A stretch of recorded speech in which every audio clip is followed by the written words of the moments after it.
दोस्तों, अगर भारतीय इतिहास पर गौर फरमाया जाए तो इसमें एक से बढ़कर एक वीर योद्धाओं का जिक्र देखने को मिलता है, जिन्होंने अपने राज्य और इज्जत को बचाने के लिए अपनी जान तक दांव पर लगा दी।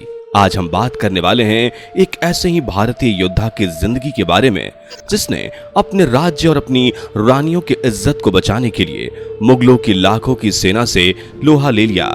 ऐसा कहा जाता है कि इस जैसा योद्धा ना तो इस भारत भूमि पर हुआ और ना ही कभी होगा। दोस्तों, हम बात कर रहे हैं भूमियाजी महाराज के बारे में, जिन्हें सिंहड़ देव सांखला के नाम से भी जाना जाता है। इतिहासकारों का दावा है कि सिंहड़ देव जी पूरे भारतीय इतिहास में एकमात्र ऐसे योद्धा हुए हैं जो कि अपना सर कटने के बावजूद भी केवल अपने धड़ के सहारे मुगलों से युद्ध में लड़ते रहे थे। हो सकता है कि हमारी ये बात सुनकर आप लोगों को बिल्कुल भी यकीन ना हो रहा हो, लेकिन ये हकीकत है।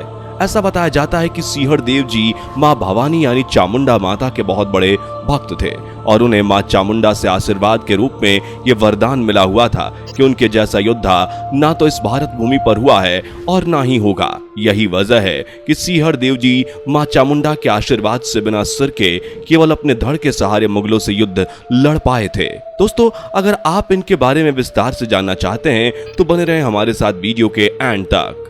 आपको बता दें कि सिंहड़ देव जी का जन्म साल 1271 को नागौर जिले में मौजूद रूण नाम के एक गांव में हुआ था, जिसे प्राचीन काल में तांबावती के नाम से जाना जाता था और अब इसका नाम बदलकर कोयला पाटन नगरी रख दिया गया है। दोस्तों, सिंहड़ देव जी के पिता अनंत राज जी कोयला पाटन नगरी के राजा हुआ करते थे और जब सिंहड़ देव जी का जन्म हुआ था तो इनकी माता सोलंकी रानी ने बच्चे के नामकरण के लिए महल में एक ज्योतिषी को बुलाया था। जब माता सोलंकी ने ज्योतिषी से इनके बारे में ये पूछा कि आगे जीवन में इनका भविष्य कैसा रहेगा, तो ज्योतिषी ने जवाब देते हुए कहा कि यह बच्चा भविष्य में एक ऐसा शूरवीर योद्धा बनेगा जिसकी बहादुरी के किस्से जग जाहिर होंगे और आगे आने वाले समय में लोग इसकी पूजा करेंगे। इसके बाद ज्योतिषी के बताए अनुसार ही बच्चे का नाम सिंहड़ देव सांखला रखा गया। दोस्तों, ऐसा बताया जाता है कि सिंहड़ देव जी को बचपन से ही अस्त्र शस्त्र और युद्ध में काफी ज्यादा दिलचस्पी थी, इसलिए वो हमेशा ही शस्त्र विद्या का अध्ययन करते, नई नई शस्त्र कलाएं सीखा करते थे। एक बार की बात है, जब सिंहड़ देव जी अपने दरबार में बैठे हुए थे तो उन्होंने अपने सभी मंत्रियों से यह सवाल किया कि मैं किस देवी या देवता की पूजा किया करूं जो कि हमेशा ही मेरे हर युद्ध में सहायता कर सकें। तब मंत्रियों ने मिलकर सिंहड़ देव जी को यह सलाह दी कि वो मां भवानी यानी चामुंडा माता की पूजा किया करें। फिर अपने सभी मंत्रियों की बात मानकर सिंहड़ देव जी ने चामुंडा माता की पूजा करते हुए उन्हें प्रसन्न किया। जिसके बाद सिंहड़ देव जी को चामुंडा माता से यह वरदान मिला कि उनके जैसा शूरवीर योद्धा इस भारत भूमि पर कभी दोबारा जन्म नहीं लेगा और इसके साथ साथ किसी भी युद्ध में बड़े से बड़ा योद्धा भी उनका सामना नहीं कर पाएगा। दोस्तों, जब सिंहड़ देव जी का विवाह 5 रानियों से हुआ था तो उस वक्त दिल्ली पर अलाउद्दीन खिलजी का शासन हुआ करता था और उसने अपने शासन काल के दौरान ये प्रथा चला रखी थी कि जब भी किसी राजा का विवाह होता था तो वो उसकी पत्नी की डोली को अपने महल में बुलवा लेता था। फिर जब उस रानी से उसका मन भर जाता था तो वो रानी को वापस राजा के महल भेज देता था।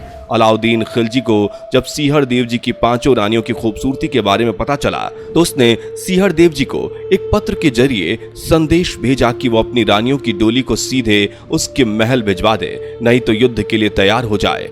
अलाउद्दीन खिलजी के पत्र को पढ़ने के बाद सिंहड़ देव जी ने युद्ध करना सही समझा और अपने मंत्रियों से कहा कि मैं किसी भी हिंदू लड़की को मुस्लिम बादशाह के हवाले नहीं करूंगा। इसके बाद सभी मंत्रियों ने मिलकर सिंहड़ देव जी को समझाया कि अलाउद्दीन खिलजी की फौज के सामने हमारी सेना बहुत छोटी है। अब ऐसे में हमारी सेना अलाउद्दीन खिलजी की सेना का सामना भला कैसे कर सकती है। जिसके बाद सिंहड़ देव जी ने सभी को जवाब देते हुए कहा कि मैं अलाउद्दीन खिलजी की विशाल सेना से डरता नहीं हूँ, बल्कि मैं खुद अकेला ही उसकी विशाल सेना का सामना करने की क्षमता रखता हूँ। कुछ देर बाद सभी मंत्रियों ने मिलकर सिंहड़ देव जी को समझाया कि इस युद्ध से उन्हें कुछ भी हासिल नहीं होगा और अगर युद्ध हुआ तो इसमें लाखों लोग बेमौत मारे जाएंगे। फिर मंत्रियों ने सिंहड़ देव जी को यह सुझाव दिया कि वो महल की किसी दासी को रानी बनाकर अलाउद्दीन खिलजी के महल में भेज दें और जब सिंहड़ देव जी ने अपनी एक दासी को अलाउद्दीन खिलजी के महल में भेजा तो उसने उस दासी की खूबसूरती पर पिघलकर उससे निकाह कर लिया। जिसके बाद वो दासी अलाउद्दीन खिलजी के साथ उसकी बेगम बनकर रहने लगी। काफी समय बीतने के बाद जब दासी अलाउद्दीन खिलजी से गर्भवती हो गई तो उसे जोरों से पेट दर्द शुरू होने लगा।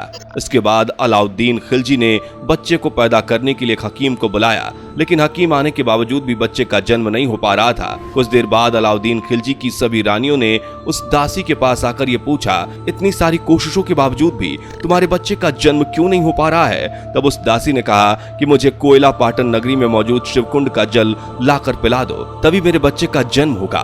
जब अलाउद्दीन खिलजी को इस बात का पता चला तो उसने सभी सैनिकों को तुरंत ही कोयला पाटन नगरी में शिवकुंड का जल लाने के लिए भेजा। अलाउद्दीन खिलजी के सैनिकों के कोयला पाटन नगरी पहुंचने तक काफी रात हो चुकी थी। जब वो शिवकुंड के पास पहुंचे तो वहां खड़े हुए पहरेदारों ने उन्हें शिवकुंड के जल के बजाय नाली का पानी भर कर दे दिया और कहा कि ये पानी शिवकुंड से होकर ही आता है। जिसके बाद सैनिक उस पानी को लेकर अपने महल वापस चले गए। जब दासी ने सैनिकों द्वारा लाए गए उस पानी को पिया तो वो ठीक हो गई और उसने सही सलामत बच्चे को जन्म भी दे दिया। लेकिन पानी पीने के बाद उसे कुछ ठीक नहीं लगा। तब उसने सैनिकों से ये पूछा कि वो ये पानी कहाँ से लाए हैं। सैनिकों ने दासी को ये जवाब दिया कि उन्हें ये पानी शिवकुंड के पहरेदारों ने दिया है और कहा कि ये पानी शिवकुंड से ही आता है। दासी उन पहरेदारों की ये सारी हरकत समझ गई और ये सोचने लगी कि अगर वो उस महल की रानी होती तो उसके साथ ऐसा नहीं किया जाता। दूसरी तरफ अलाउद्दीन खिलजी इस बच्चे के जन्म से बहुत ज्यादा खुश था और जब वो इस दासी से मिलने उसके कमरे में गया तो उसने देखा कि वो रो रही थी। जिसके बाद अलाउद्दीन खिलजी ने उस दासी से पूछा कि तुम क्यों रो रही हो? तब दासी ने अलाउद्दीन खिलजी को सारा सच बताते हुए कहा कि वो उस महल की रानी नहीं बल्कि दासी है और सीहर देव जी ने उनके साथ छल किया है। अलाउद्दीन खिलजी ये सब जानकर बहुत क्रोधित हो जाता है और युद्ध लड़ने का फैसला कर लेता है, लेकिन उसकी बेटी उसे यह कहकर रोक लेती है कि महल में अभी अभी नए वारिस का जन्म हुआ है, इसलिए अभी युद्ध करना सही नहीं है। इसके बाद अलाउद्दीन खिलजी सीहर देव जी को अपने दिल्ली दरबार में बुलवाता है और उनसे कहता है कि मैंने सुना है कि तुम्हारी रानियां बेहद खूबसूरत हैं, तो कम से कम एक बार मुझे उनका चेहरा तो देखने दो। लेकिन सीहर देव जी खिलजी से ये कहते हैं कि मैं तुम्हारी परछाई भी अपनी रानियों के ऊपर नहीं पड़ने दूंगा।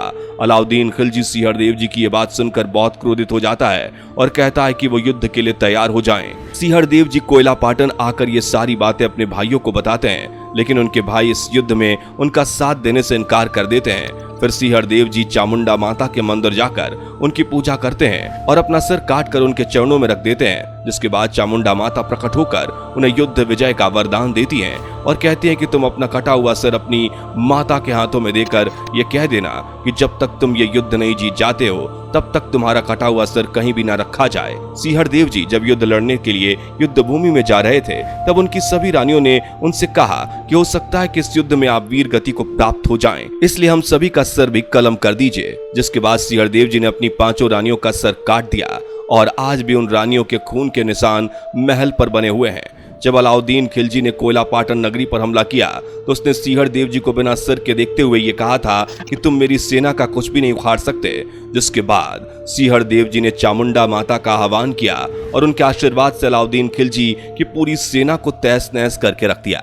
जब अलाउद्दीन खिलजी ने देखा कि सीहर देव जी उसकी सेना पर भारी पड़ रहे थे तो आखिर में उसने सीहर देव जी के पैर पकड़कर उनसे माफी मांगी। जिसके बाद सीहर देव जी ने उसकी दाढ़ी मूंछ काट कर उसे चूड़ी और चुनरी पहना दी और वापस दिल्ली भेज दिया। दोस्तों, ये युद्ध जहां लड़ा गया था वहां पर सीहर देव जी का एक भव्य मंदिर भी बना हुआ है और यहाँ पर हर साल विशाल मेला भी लगता है। वैसे दोस्तों, कमेंट करके बताइए कि सीहर देव जी के बारे में ये जानकारी आपको पहले से पता थी या नहीं। जाने से पहले वीडियो को लाइक शेयर जरूर करें और ऐसी और वीडियोस के लिए चैनल को सब्सक्राइब करके बेल नोटिफिकेशन को भी जरूर ऑन कर लें। धन्यवाद।